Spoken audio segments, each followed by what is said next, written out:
selamat malam.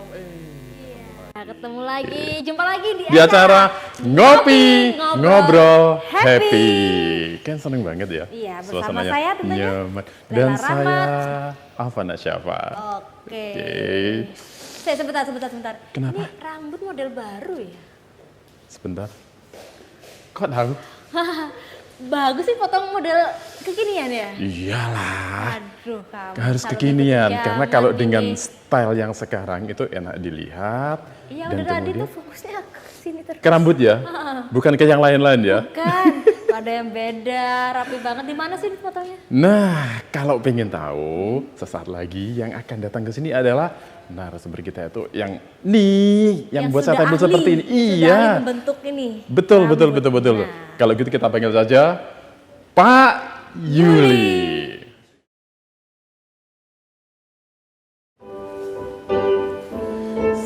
Nah, ini dia orangnya. Baik, silakan duduk. Apa kabar Pak Yuli? Baik. Wah. Baik. Oke. Nah, dengan gaya seperti ini udah tahu kan orangnya? Oh, jadi ini yang habis bentuk rambutnya Iya. biar seperti kekinian. Jadi kalau potong di barbershop ini nanti lebih fresh, lebih muda ya. Iya. Makanya yang sudah lanjut usia bisa potong di sini biar kelihatan muda. Nah, dan ini soalnya kita harus tahu lebih banyak tentang Pak Yuli nih ya. Seperti apa, bagaimana tentang keseharian Pak Yuli, gitu Pak ya? Iya. Baik, ya. Kalau kita ngomong tentang barbershop Pak ya, Iya. itu sebenarnya kan hanya sekedar potong rambut. Iya. Kalau dulu mungkin nggak terlalu banyak yang minat Pak ya. Tapi seiring dengan perkembangan zaman kayaknya Pak Yuli sudah mulai memunculkan sesuatu yang beda, yang baru ini Pak. Iya. Bisa diceritakan Pak tentang keseharian Pak Yuli awal karirnya menekuni dunia barbershop ini? Oke, sebelumnya saya terima kasih untuk diundang di ngopi ini. Ini merupakan salah satu kebanggaan. Iya, Ya, harus bangga Oh, bisa iya. ngopi Iya. di sini. Awalnya Tidak sih, sembarangan. iya. Awalnya sih dulu ya cukur kampung dari ayah anak-anak itu. Keliling apa ada stand? Enggak, cuman gunting-gunting doang gitu, Bu. Tapi ada tempatnya ya? Iya. Keliling pakai motor nggak ya? Enggak, jalan kaki. Lu malah jalan kaki loh? Jalan kaki. Oh, jalan kaki. Jalan kaki. Oh iya. Itu di awal-awal ya Pak ya? Di awal setelah itu kita itu SMP itu.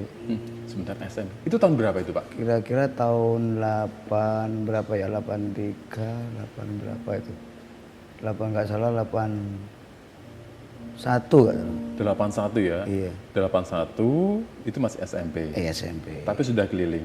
Keliling sampai nyari keliling terus gunting-gunting dibayar pakai apa ya? Pakai kerupuk, pakai tahu gitu Pakai aja. barang. Iya.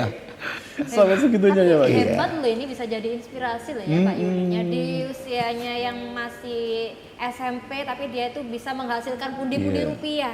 Iya Pak ya.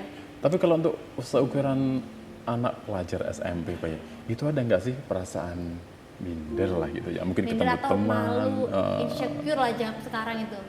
Ya kalau zaman sekarang ya emang lain. Kalau dulu itu ya enggak bagi saya karena itu apa ya? Untuk kita kan di bawah gitu loh Mas. Kekurangan lah kalau dulu.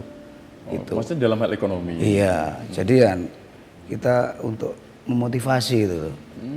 Biar kelanjutannya gimana terus setelah itu seret kita nggak sampai lulus SMP. Tapi lumayan nih masnya motong rambut nanti bisa ditukar minyaknya buat bisa goreng-goreng sama ibunya kan enak ini. Tapi ya. Saya juga penasaran ini Pak, awal untuk melakukan keliling itu ya, kemudian potong rambut, itu atas inisiatif sendiri ataukah ada dorongan dari pihak lain Pak? Itu inisiatif sendiri Mas. Inisiatif sendiri. SMP sudah punya inisiatif kayak gitu. Iya. Karena untuk apa ya menunjang untuk biaya sekolah sendiri gitu loh. Tapi dari bapak atau ibu dari keluarganya kedua belah pihak itu memang ada yang tukang cukur nggak sebelumnya? Kakek saya. Kakeknya berarti nurun ini Iya. cucunya ini. Ada pewarisnya ya. Iya. Kalau tanggapan dari orang tua, Ya support sekali. mensupport. Dia kaget kenapa kok bisa jadi seperti ini gitu loh. Terus? Bangga. Oh, malah bangga Pak Iya, ya? kalau dulu saya malu Mas. Sempat malu bener. Kok tukang cukur gitu loh. Kalau dulu nggak bisa, belum bisa dihargai kalau dulu.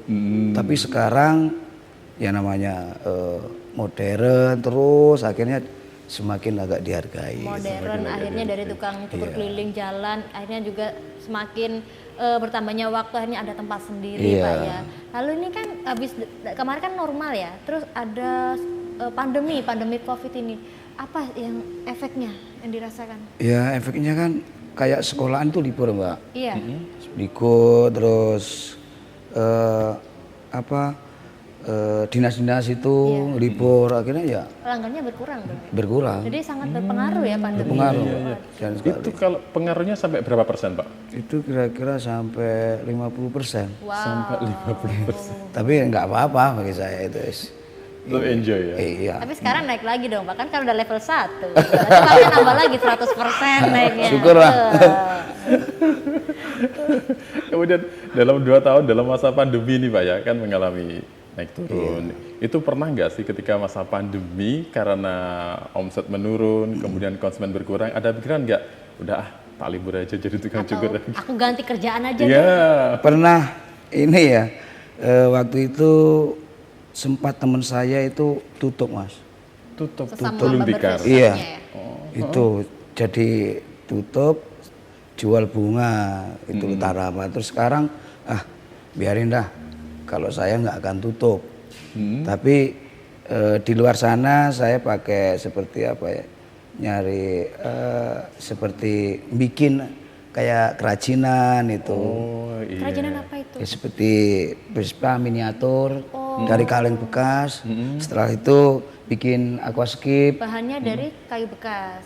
dari Yang miniatur kaleng-kaleng itu. Kaleng sama kayu? Enggak, Bukan. kaleng aja. Iya, Oh iya. Bentar. Itu penjualannya online berarti? Dibuat apa tadi Pak? Miniatur. miniatur Vespa.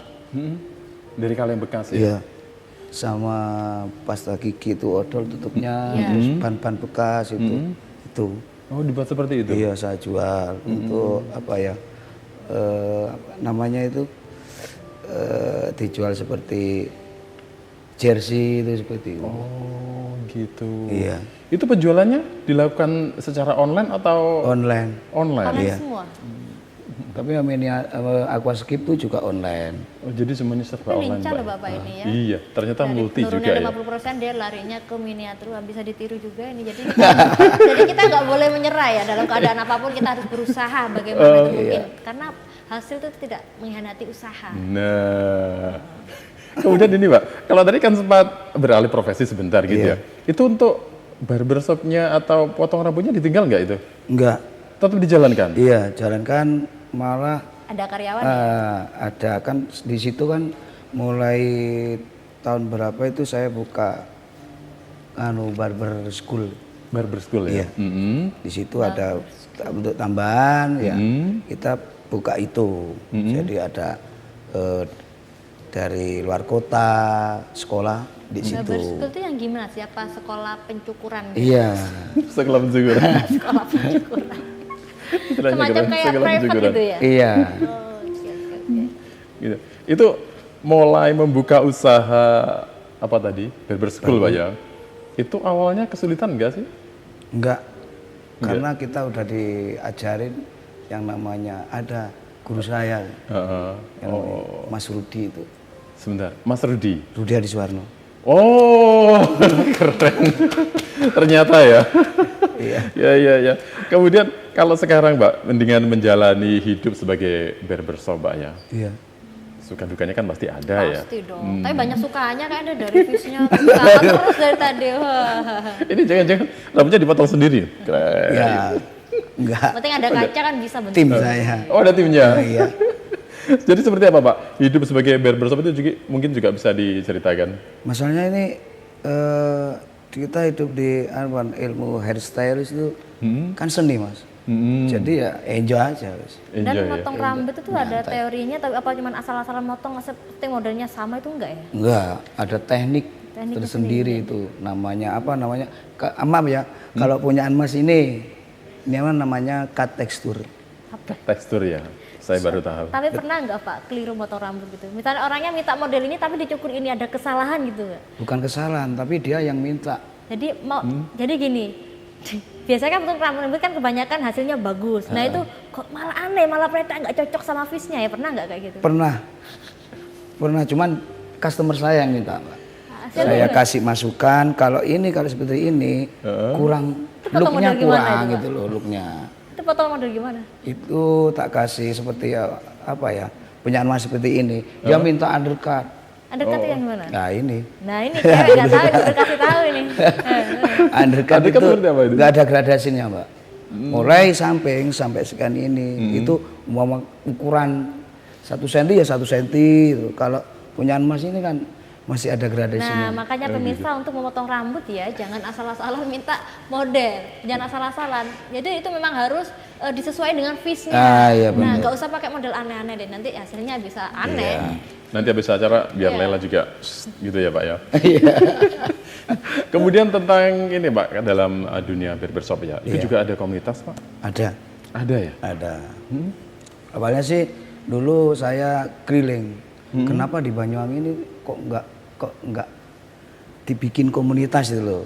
Terus saya inisiatif keliling dari tukang cukur sampai terus langsung itu saya kumpulkan Mas.